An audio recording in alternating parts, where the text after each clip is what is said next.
আমরা সবাই একসাথে বলবো। রেডি সবাই? জি ম্যাডাম। চলো তাহলে আমরা সবাই একসাথে পড়ি। মেঘের কোলে রোদ এসেছে, বাদল গেছে টুটি, আজ আমাদের ছুটি ও ভাই, আজ আমাদের ছুটি। ওমা, সবাই চুপ হয়ে গেল দেখি। তারপরের লাইন কি ছিল? কারোর মনে নাই? কি করি আজ? ভেবে না পাই, পথ হারিয়ে কোন বনে যাই, কোন মাঠে যে ছুটে বেড়াই, সকল ছেলে জুটি, আজ আমাদের ছুটি ও ভাই, আজ আমাদের ছুটি, আজ তোমাদের সত্যিই ছুটি। সবাই সাবধানে যাবে। আপনি এখানে এসেছেন কি মনে করে? তার আগে বলেন, আপনি চাকরি কেন ছেড়েছেন? কেন লেটার পাননি?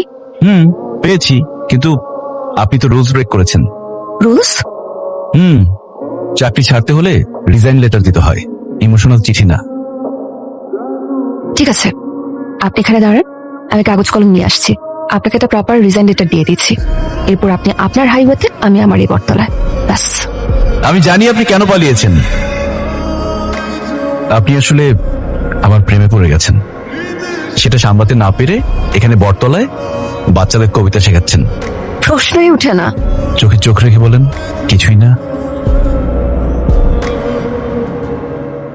দেখুন, আপনার ওখানে চাকরি করার থেকে আমার কাছে এখানে এই বটতলার নিচে বাচ্চাদেরকে স্কুল করানোটা, ওদেরকে পড়াশোনা করানোটা অনেক বেশি গুরুত্বপূর্ণ।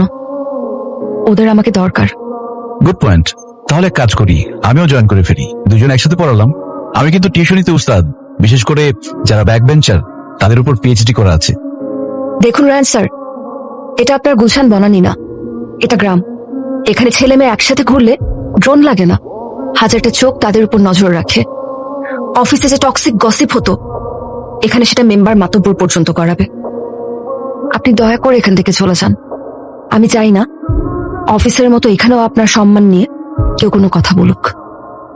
মাহিরা ম্যাডাম, আমার সম্মান যদি আপনার পাশে দাঁড়াতে না পারে, সেই সম্মানের আমার দরকার নেই। Forget it.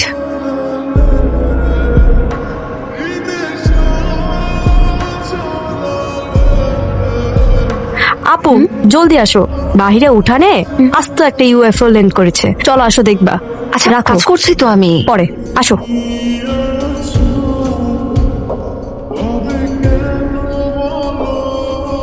হাই। বলেছিলাম না এত সহজে যাব না, তাই আপনাদের বাসার সামনেই একটা ছোট্টখাটো ব্রাঞ্চ খুলে ফেললাম। মাহিরা মা, তুই কি ওনাকে চেনো? আসসালামু আলাইকুম আঙ্কেল আন্টি, আমার নাম রায়ান, আপনাদের মেয়ের অফিসের সিইও। আমি খুবই ভালো ছেলে, টেনশন নেবেন না। আপনাদের পারমিশন ছাড়া এক পাও ঘরের ভেতর দেব না, টেন্টাই ম্যানেজ করে নিব। স্নেহা, জেনজি বোন আমার, ঘরে কি সলিড কোনো ডায়েট আছে? তেমন কিছু না, হালকা স্ন্যাক্স হলেই চলবে। শুধু মুড়ি আছে, খাবেন? কি বলো? মুড়ি উইথ সরিষার তেল দুনিয়ার সবচেয়ে সেরা স্ন্যাক্স, যাও নিয়ে আসো। ওকে। আপনি কি পাগল? বাবা মার সামনে এরকম একটা সিচুয়েশন ক্রিয়েট না করলে হতো না? এসব ড্রামা এখন বন্ধ করুন। লক্ষণ তো ভালো দেখছি না, মনে হচ্ছে 2026-এর প্রথম কালবৈশাখী আজকেই হয়ে যাবে। তোমরা এখান থেকে যাও তো। দরজা জানালা বন্ধ করতে হবে না? তাড়াতাড়ি তাড়াতাড়ি চলো। আপনি প্লিজ আপনার শহরে ফিরে যান। সরি। আনবিলিভেবল। আসো আসো আসো আসো। Thank you. বাহ,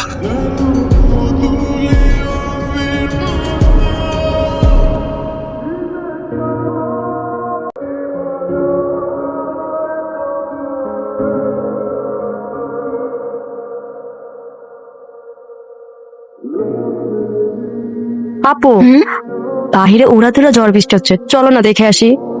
ঝড় বৃষ্টি বাইরে যেয়ে দেখার কি আছে? আপু দেখে আসি না ভাইটার কি অবস্থা। আরে বেচারাটা একটুখানি প্রেমের জন্য বেশি পাতলা হয়ে গেছিস না? তোর কি মনে হয় এত ঝড় বৃষ্টির মধ্যে সে এখনো আছে? গিয়ে দেখ, এতক্ষণে চলে গেছে। আচ্ছা দেখতেছি। আপু না যাই নাই, তোমার রোমিও মাছ উঠানে দাঁড়িয়ে বৃষ্টিতে ভিজছে। এই নাও যাও, এতক্ষণ ভাইয়া বৃষ্টিতে ভিজলে অসুস্থ হয়ে পড়বে। নাও। কি হলো?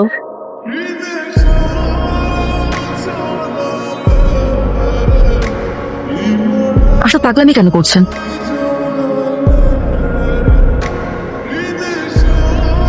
আপনার মিনি ভিলার ছাদ তো দেখি এয়ারপোর্ট ছাড়াই উড়াল দিয়েছে। এখন কি বৃষ্টিতে ভেজার শখ হয়েছে? আমি তো স্বপ্ন দেখছিলাম টাইটানিক জাহাজে আছি, পরে যখন বৃষ্টির পানি গায়ে পড়লো দেখলাম আটলান্টিক মহাসাগরে আছি।